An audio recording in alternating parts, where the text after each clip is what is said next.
Gildan Media presents Your Coach in a Box, affordable, life-changing audio programs.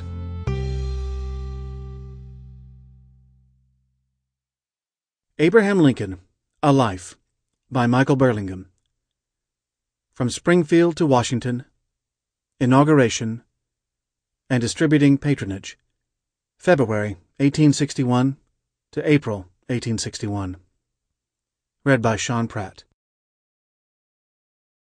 Chapter 19. The man does not live who is more devoted to peace than I am, but it may be necessary to put the foot down firmly. From Springfield to Washington, February 11th through 22nd, 1861.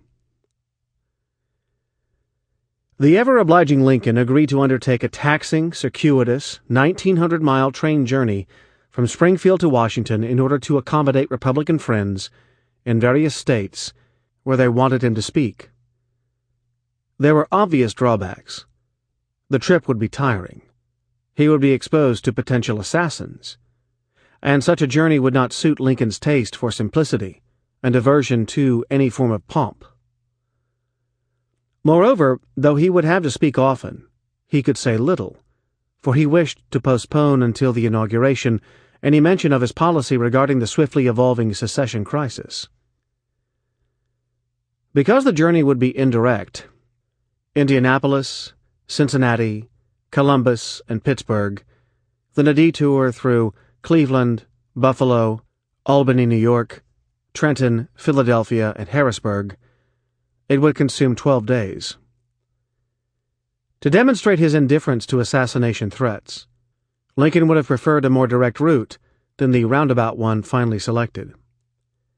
John W. Garrett, president of the Baltimore and Ohio Railroad, said that Lincoln abandoned the idea of coming to Washington via Wheeling, Virginia, in consequence of certain alleged threats of violence from parties in Virginia and Maryland.